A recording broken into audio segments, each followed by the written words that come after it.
Okay. Hello, everyone, and welcome to the How Did We Not Know That podcast. I'm one of your hosts. My name is Jack. And I'm Nat. And this is going to be our first episode. We're super excited to start. Okay, Nat, take it away. Tell us what you're talking about today. Right. So today's episode, I'm going to be covering the McKinley assassination. Nice. Ooh, President William McKinley. All right. Oh, wait, I should not look at your notes because then... Don't read a lot. I know, right? I was like, yeah, okay, I can see he's the 25th president. Go ahead, tell me about him. So before we get into the whole assassination, I got to talk about how... Wait. He was killed? So, okay. Yeah. That's like a big spoiler. Spoiler, unfortunately, President McKinley dies at the end. Yeah, if for those of you who didn't know, President William McKinley was assassinated. So McKinley was our 25th president. He assumed office in 1897. And so at the time of his assassination, he was in his second term of office, and he was pretty well liked by the public. He was a member of the Republican Party, and so he had raised protective tariffs to promote American industry. He was a president who led us into the Spanish-American War, and he was actually one of the most popular chief executives at the time. And then additionally, he really liked meeting with the American people. He took every opportunity he could to meet American citizens, and yeah, so overall he was a pretty good dude. He had a good rep. So we're gonna fast forward. Yeah. Forward to the Pan-American Exposition. So okay. Wait, question on the Spanish-American War. Yeah, I also know. Yeah, I don't know what that was about. How did we not know that? How did we not know that? That might be our episode topic, because I was reading about that. I was like, okay, I feel like I definitely heard about that. But yeah. Spoiler alert for that. We also win the Spanish-American War. So I assume we won, because that's why we haven't heard about it. You know what I mean? Yeah. But yeah, so yeah, we have this Pan-American Expo. It was a 7-month-long World's Fair, and it was held in Buffalo, New York in 1901. And yeah, so it's this 7-month-long thing, which I thought that was really crazy for one event to be held 7 months long. But they had at these world fairs, they had zoos and whole theaters and grounds being built for it. So it was a huge deal. I also actually no, that's a lie. So I'm from Chicago, and we always learn about the Chicago World Fair, and it's always a big deal. But I thought there was only one World Fair, but apparently there's a bunch of them. Anyway, McKinley attends this World Fair Expo for 2 days in September. So he gets there on September 5th, and he gives a speech to this crowd of 116,000 people. Is huge. And then later that night, there's a huge fireworks displays for him, and it features, I quote, a burst of pyrotechnics that spelled out the words, "Welcome, President McKinley, Chief of our nation and our empire," unquote. That's a lot. That's so much in 1900s. I feel like that was expensive. But I was thinking too, and I was how do they I don't know much about fireworks and pyrotechnics, but that must have been a huge ordeal. Yeah, I don't think I ever see words out of fireworks. Yeah, I don't know the specifics of it. I gotta look into that, but but anyway, you could tell people were so stoked for him to be there. And then so September 6th, so the next day, President McKinley, he's having this basically a meet and greet reception at the Temple Music Theater. And so all these people can come and literally shake hands with the president. So because of this, it does not sound very safe. And so actually before this event, McKinley staff members were super worried about his safety, because just there are so many people coming, and I don't think they really had a screening process for the people. Obviously you don't have metal detectors or anything, so they're just coming up and shaking his hand. So McKinley's personal secretary had actually tried to cancel this meet and greet twice, but President McKinley insisted that he attended it, because he just loved meeting the American people face to face and shaking hands with everyone. But the staff had also added extra police and soldiers on top of his normal like Secret Service detail. So to set the scene, it's a hot late summer heat day in Buffalo, New York.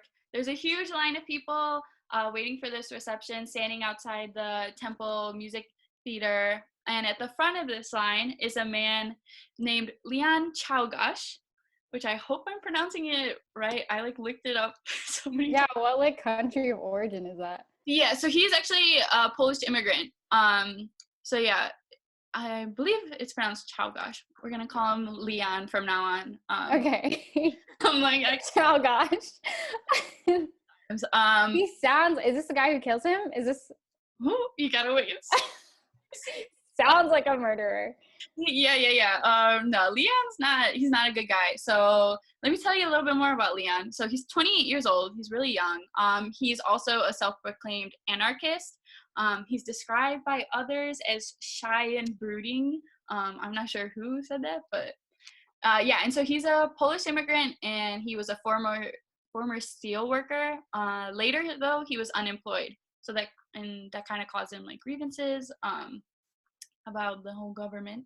And so Leon had actually arrived in Buffalo a few days prior to the September 6th meet and greet, and there he bought a .32 caliber Iver Johnson revolver, and he was actually stalking President McKinley for like a few days. So actually he had tried to shoot President McKinley twice before September 6th. The first time was when McKinley had arrived at the train station, so he had just gotten there and he was like all ready to go, but it kind of fell through. And then also during that September 5th speech I mentioned with like that huge crowd of people, Leon had also attended, and he was like planning on shooting the president then, but he did not. How did it fall through? Like, did he like fire shots, or he just decided not to? There were like no shots being fired. I guess he just decided not to. I don't know the specifics. Maybe there wasn't like a clear getaway, or maybe he didn't have like a clear shot, but yeah, specifics. But either way, like it fell through, but he was pretty determined. So here we have Leon. He's waiting in line. He has a gun wrapped in his handkerchief, and it's hidden in his jacket pocket. And then at 4:07 p.m., Leon approaches President McKinley. McKinley goes to extend his hand for a handshake, and then Leon fires twice point blank at President McKinley's stomach. What does point blank mean? That's like, isn't it like what does that even mean? In front of you? Like, I don't know. Yeah, isn't it just like when you're like directly in front of someone, or like you have like a good shot? Bro, I don't know. I'll check it. I don't know. Before, but I feel like I hear that word all the time. I should probably know it. Yeah, I feel. How did we not know that? Let me look it up right now. Yeah. I feel like you just read that right. Like I feel like they said that, and you're like, yeah, they shot him point blank. Yeah. No. Oh yeah, it's like touching you. Yeah. Literally like on your. Okay. It's pretty close. Yeah. Also like a disclaimer. Like pretty much all my sources are like history.com. So it's a great website. Just check it out. Thank you, history.com. So the New York Times, in their report of his assassination, so here's a quote from it. They say, "There was an instant of almost complete silence, like the hush that follows a clap of thunder. The president stood stock still, a look of hesitancy, almost of bewilderment on his face. Then he retreated a step while a pallor began to steal over his features. The multitude seemed only partially aware that something serious had happened." End quote. So it was like super dramatic. Like there's like the whole room is just like goes completely silent. But like everyone is like kind of confused as to like what happened. So in this moment, like right after McKinley is shot, so after like Leon fires the first two times, a man named James, aka Big Jim Parker, who was a tall African American man who had been waiting in line behind Leon, he comes in and punches Leon and preventing him from firing a third time. So yeah, it was like crazy. And then so after James punches Leon, then like obviously all the soldiers and the Secret Service and other police members like swarm in on Leon and like kind of attack him, and they're kind of like beating him up. and like they only stop until they only stop when President McKinley like orders them. They're like, hey, like even though he's just been shot twice, he's like, hey, like stop. Wow, he's still able to be like, stop. Yeah, so he's like, oh, like stop beating them up, and then they like remove him from the room. And so after McKinley is shot, he is taken to the Expo's hospital, where unfortunately the only doctor on call is a gynecologist. So the first bullet had actually like ricocheted off of President McKinley's suit button, and it hits it. So like it wasn't, which that's so lucky. Then that made me think, like, what were buttons made of back in Yeah. bulletproof? Yeah. So yeah, the first bullet had only caused minor damage. However, the second bullet had So that button, that designer is like, save the president. Many buttons to save him. Literally. Bullet strikes his abdomen, and then it passes clean through his stomach. So, wow. It's a pretty fatal wound, obviously. But the doctor was able to suture his stomach wound and stop the bleeding. However, he couldn't locate the bullet. So like the bullet is still in there, and like he's all like sewed up and everything. Wow. So, however, so the few days following his shooting, McKinley seems to be getting better. The newspapers are reporting that he's awake and he's alert and he's reading the newspaper, and like everyone's like, oh, like actually he's gonna be fine, like don't worry about it. And people were so confident that he was going to survive that McKinley's vice president at the time, do you know who his vice president is? No. It's Theodore Roosevelt. What? How did I not know that? What? Oh, okay. I feel really dumb, actually. Teddy is like one of my favorite presidents. He had no idea that like that's how he came into office, is that right, he was VP. Yeah, he assumes the role. Spoiler alert. But yeah, so I was reading that. I was like, oh my god, that's the guy from what's the movie? Night at the Museum. Museum. I'm just kidding. Classic guy, yeah. President Roosevelt is. So yeah, so Vice President Roosevelt, he went on a camping trip in the Adirondacks because he was like, nah, he's gonna be fine. Like, wow. Teddy went on a camping trip. Yeah, so they're like obviously like they're like not like super worried. However, by September 13th, so McKinley was shot September 6th, right? And then yeah. By 13th, his condition had worsened significantly. He had gangrene on the walls of his stomach. He had a severe case of blood poisoning, and he was losing consciousness. And on September 14th at 2:15 a.m., President McKinley passes away with his wife Ida by his side. And he was 58 years old at the time of his death. That might be why, like, you don't hear about it as an assassination, because, like, he survived the shot, which I think, I'm so surprised he didn't bleed out, and it was, like, the infection later that killed him. Yeah, and, like, that's why I was super confused when I was originally doing my research, because, like, I Googled, like, the assassination, and I kept getting two dates. It was, like, September 6th and then September 14th, and I was like, which one is the right date? Because he's shot on, but he doesn't actually die until the 14th. So yeah. Also, another reason why I remember this assassination story is because like his successor is Theodore Roosevelt, and like everyone talks about him, and so I feel like kind of McKinley kind of got overshadowed. But still, yeah. How did I not know? Is that wait? Teddy became president because McKinley was assassinated. Oh, he didn't even get elected in. I'm pretty sure he gets elected again. Like didn't he serve? Oh, like he gets another term. Okay. But it's I don't know. I'm pretty sure he gets. Wow. Okay. Yeah, I think Teddy did such a good job. Yeah, he remembers Theodore Roosevelt, but like no one remembers McKinley. Yeah. Is Teddy on who's on Mount Rushmore? Oh God. Like George Washington. So many things we don't know. Let me look it up. Yeah, that's a great question. Yeah, who is on Mount Rushmore? It's Abraham. Yeah, I think Teddy's on it. Is he really? Do you have a list? Yeah, he literally is. Okay, yeah, okay. If you died, it doesn't matter how great you are, like you didn't get put on Mount Rushmore, and so like it makes sense you were overshadowed. You didn't make it to Mount Rushmore. You're nobody. Yeah. No one's gonna remember you. Yeah, it's George Washington, Thomas Jefferson, Teddy Roosevelt, and Abraham. Was Thomas Jefferson president? Yes, it was. Yes, he was. Because in Hamilton, it's like Aaron Burr's versus Thomas Jefferson, and then Hamilton goes, Jefferson has my vote. And then that's why Aaron Burr shoots Alexander Hamilton, because like in a rage. Yeah, I know Hamilton, so maybe that's why I know absolutely nothing about U.S. history. No, it's okay. Hamilton helped a lot, like a lot with understanding the founding fathers. Yeah, I need to just listen to the soundtrack and just memorize all the lines. And yeah, that would help. They literally, and they say the dates too. They'll be like 1789, and then they'll go. It's really educational. That's my homework for tonight. Is just memorize the whole. We should visit this. This is actually It's in South Dakota. Yeah. Yeah.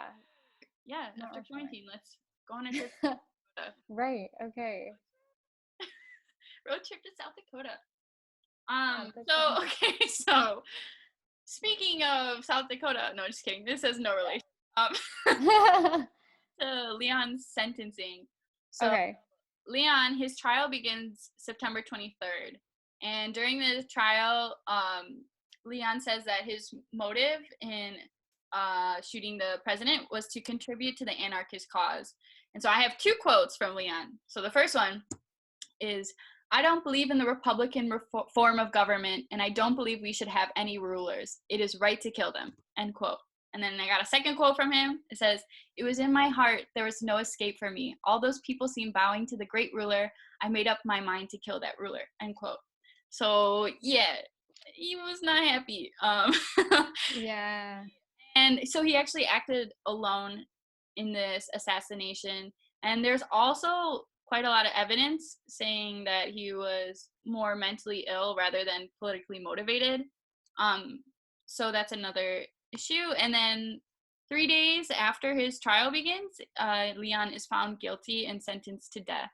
And so on October 29th, 1901, Leon is executed by electric chair at New York's Auburn prison. And right before his death, Leon is quoted to say, I killed the president for the good of the laboring people, the good people. I am not sorry for my crime, end quote. So, wait, what was the date on that? What day? October. Or what year? 1901. So it's the same year. Oh, wow. Okay. A month after he shoots the president, and then, which, like, I feel, well, obviously, like, this is different than other, like, death row cases, but I feel like people who are put on, like, sentenced to death, like, it normally takes, like, years for it to actually be processed. But also, this was in, like, it was 1901, so maybe just the judicial system was prison system was a bit different, but, yeah. And they actually, I found a video on YouTube. I forgot who had filmed it at the time, but like some film company had like produced a reenactment of his like execution, like in the electric chair. And I didn't watch it, but like obviously it's like old-timey film and it's like someone in a chair. I'm like, oh, okay. Oh man. It's like, so obviously President McKinley's assassination shook the whole entire country and like had so many impacts on the whole country.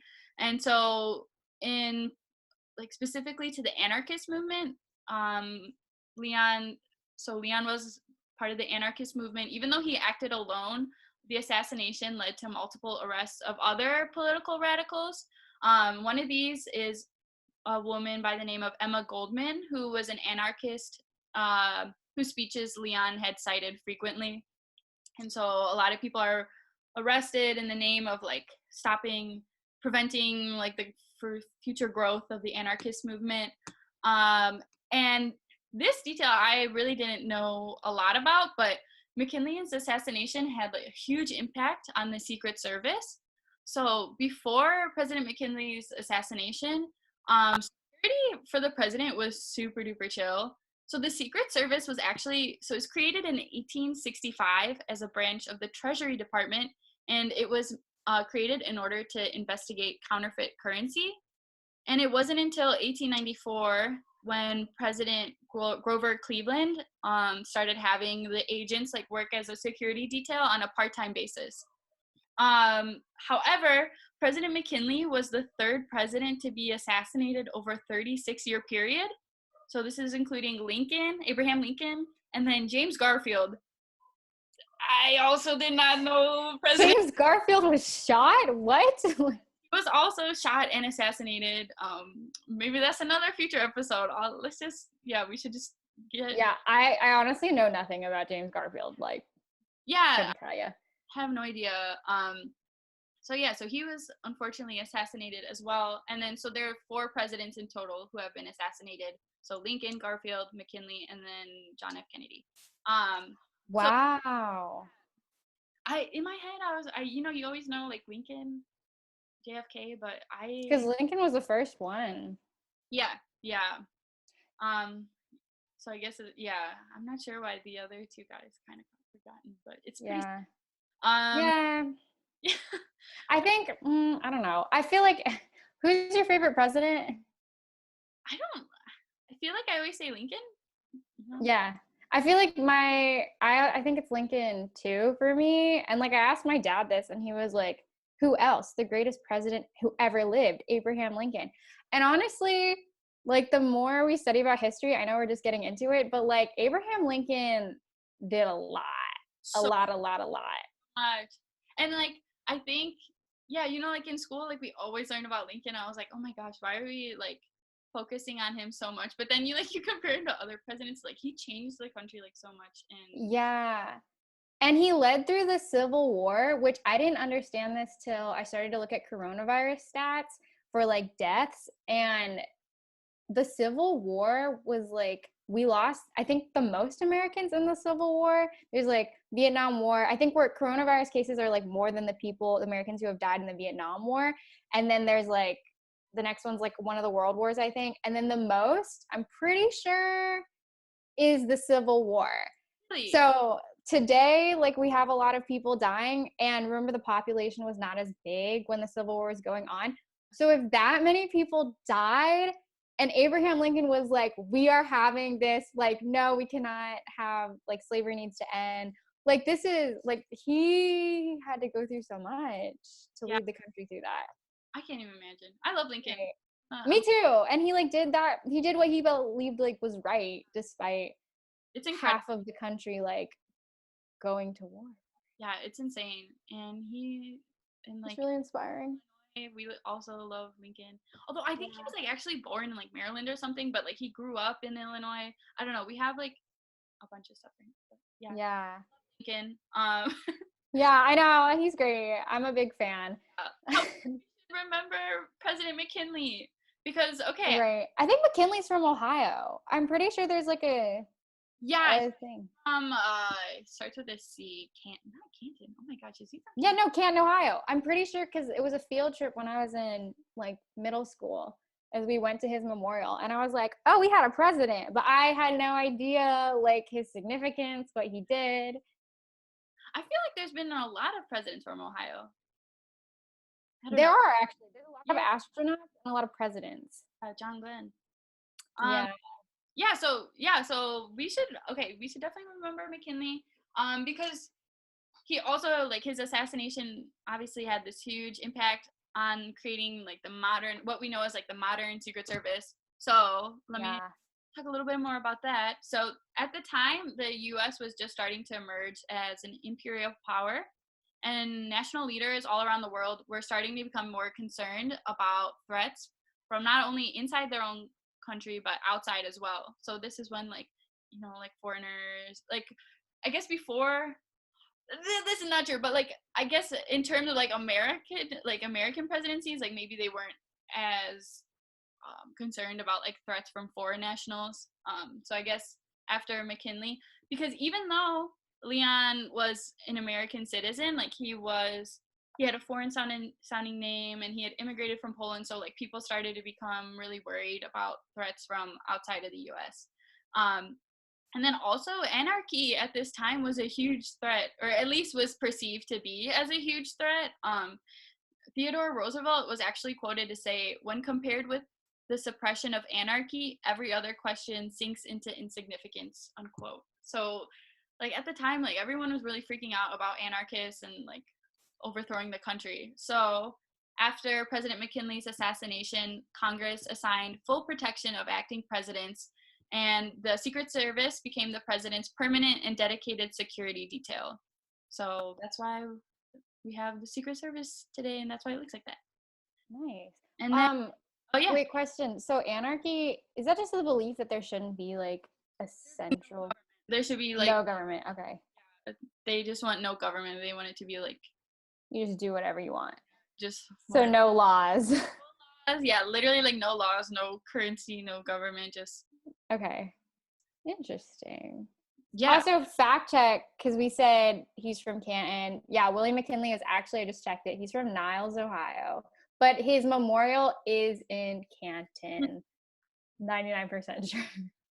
Yeah, and okay, also I was reading about like so he was like at first buried in Ohio. I want to say probably Canton, but he was buried in Ohio, and then like later they had like moved his remains, I think to like DC, like or somewhere. But yeah, there's a memorial, yeah, in Canton, and yeah, and so after President McKinley's death, Vice President Theodore Roosevelt assumes the role of president, and that's it. Becomes like the more well known. I feel bad because like we did talk about like Abraham Lincoln being the greatest president when we're literally trying to focus on like William McKinley, and we're like, you know who's awesome? Abraham Lincoln.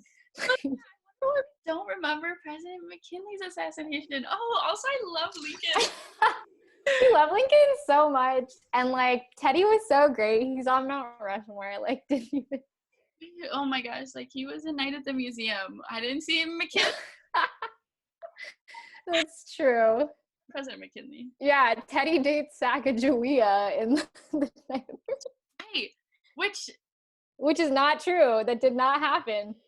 Yeah, and I always thought like she was so. Isn't she like a lot younger? Like I'm not gonna get into it, but I'm not gonna argue about the plot of Night at the Museum. Well, they're also supposed to be wax figurines, so yeah. I guess they're not like they don't have an age. They're just yeah. Yeah, that was really good. Thank you for sharing that.